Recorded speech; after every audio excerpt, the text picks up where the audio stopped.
Le lien. Première édition, mai 2026. Laissez Dieu prendre le contrôle de nos vies. Interview de Marcos Bonfim, directeur GCV, conférence générale. Retour à l'autel. Article de Mylène Tagou, responsable ministère de la prière. Thème: figé sur mode réveil? Le réveil spirituel commence lorsque le cœur cesse de se contenter des apparences et choisit une véritable transformation.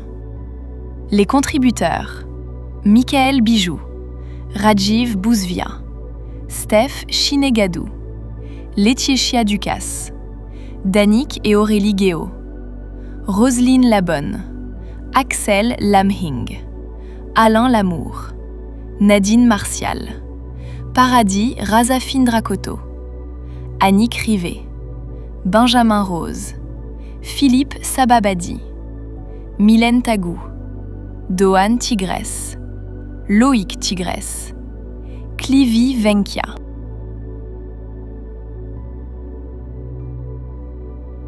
Figé sur mode réveil? Message du président de la Fédération des Églises Adventistes de Maurice, le pasteur Vicen Mutusami. Abijah se coucha avec ses pères et on l'enterra dans la ville de David. Et Asa, son fils, régna à sa place. De son temps, le pays fut en repos pendant 10 ans. 2 Chroniques 14, verset 1. Ce texte nous introduit au début du règne d'Asa, le 3e roi de Juda. Nous sommes entre l'an 930 et 722 avant Jésus-Christ. Asa prend possession du trône de Juda, succédant à son père, Abijah, et à son grand-père, Roboam. Il commence son règne par un réveil spirituel au sein du royaume. Pourquoi? Tout simplement parce que ses prédécesseurs avaient entraîné le peuple de Dieu dans l'apostasie durant leurs règnes successifs. La 18e année du règne de Jéroboam, fils de Nébat, Abijam régna sur Juda. Il régna 3 ans à Jérusalem. Sa mère s'appelait Maaka, fille d'Abissalom. Il se livra à tous les péchés que son père avait commis avant lui, et son cœur ne fut point tout entier à l'Éternel, son Dieu, comme l'avait été le cœur de David, son père. 1 Roi 15, versets 1 à 3. Abijam, ou Abijah dans certaines versions, se livra à tous les péchés de son père, Roboam. Quels étaient ces péchés? Roboam, fils de Salomon, régna sur Juda. Il avait 41 ans lorsqu'il devint roi, et il régna 17 ans à Jérusalem, la ville que l'Éternel avait choisie sur toutes les tribus d'Israël pour y mettre son nom. Sa mère s'appelait Naama, l'Ammonite. Juda fit ce qui est mal aux yeux de l'Éternel, et par les péchés qu'ils commirent, ils excitèrent sa jalousie plus que ne l'avait jamais fait leur père. Ils se bâtirent, eux aussi, des hauts lieux avec des statues et des idoles sur toute colline élevée et sous tout arbre vert. Il y eut même des prostituées dans le pays. 1 Roi 14, versets 21 à 24. Premièrement, des mariages non conformes à la volonté de Dieu. Sa mère s'appelait Naama, l'Ammonite. Deuxièmement, de l'idolâtrie généralisée. Ils se bâtirent, eux aussi, des hauts lieux avec des statues et des idoles sur toute colline élevée et sous tout arbre vert. Et troisièmement, de l'immoralité assumée. Il y eut même des prostituées dans le pays. En conséquence, l'auteur du livre des rois nous résume l'état du peuple de Dieu en ces termes. Ils imitèrent toutes les abominations des nations que l'Éternel avait chassées devant les enfants d'Israël. 1 Roi 14, verset 24. Au lieu d'être des témoins auprès des autres peuples et les conduire au vrai Dieu, Juda s'était converti à l'idolâtrie. Au lieu d'être transformé par le renouvellement de l'intelligence, Romains 12, verset 2, le peuple de Dieu s'était conformé au monde dans lequel il vivait. D'où la nécessité d'alors d'un réveil spirituel urgent et profond. Il était devenu crucial de ramener le cœur du peuple à son Dieu. Qu'en est-il de vous et moi aujourd'hui? A-t-on aussi besoin d'un réveil spirituel dans notre vie et dans notre Église? Ellen White nous met peut-être face à notre réalité à travers la citation suivante. Ceux qui prétendent être les disciples du Maître ne forment plus un peuple particulier, séparé de tous les autres. Indistincte est la ligne de démarcation qui les sépare du monde. Ils se soumettent aux us et coutumes en cours et vivent dans l'égoïsme. l'Église s'est jointe au monde pour violer la loi de Dieu, alors que le monde aurait dû se joindre à l'Église dans son observation. Chaque jour, c'est l'Église qui se convertit au monde. Instruction pour un service chrétien effectif. Le roi Asa entame son règne par un réveil spirituel parmi le peuple de Dieu en raison de plus de 2 décennies d'apostasie. Comment s'y est-il pris ? Première étape, s'attaquer à la source du problème. Il fit disparaître les autels de l'étranger et les hauts lieux, il brisa les statues et abattit les idoles.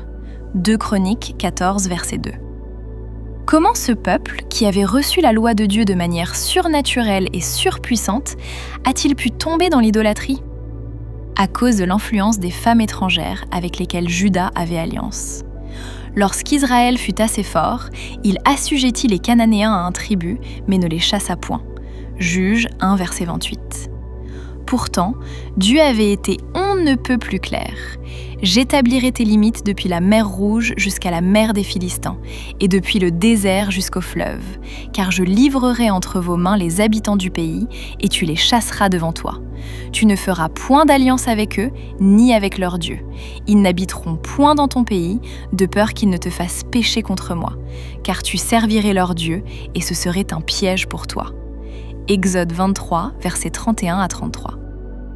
Ces femmes et enfants, que Dieu avait demandé à Israël de chasser lors de la conquête de Canaan, mais qu'Israël avait choisi de garder en son sein, devinrent, pour beaucoup, des conjoints et des conjointes, qui, de par leur influence, poussèrent une majorité d'Israélites à rejeter le vrai Dieu et à se tourner vers des idoles. Le réveil spirituel demande à ce que certaines choses dans nos vies disparaissent, soient brisées et abattues. Deuxième étape. Plus aucune compromission avec le péché. Et même il enleva la dignité de reine à Maaka, sa mère, parce qu'elle avait fait une idole pour Astarté. Asa abattit son idole et la brûla au torrent de Cédron. 1 Roi 15, verset 13. Dans l'intérêt de ce réveil tant nécessaire, le roi Asa prit une mesure disciplinaire contre un membre de sa famille. Maaka, qui était la grand-mère du roi, avait joué un rôle clé dans la propagation de l'idolâtrie en Juda. Le réveil spirituel demande à ce que nous soyons intransigeants avec le péché. Refusons de le tolérer, de le normaliser, mais luttons, prions et souffrons jusqu'à la victoire. Troisième étape, persévérer.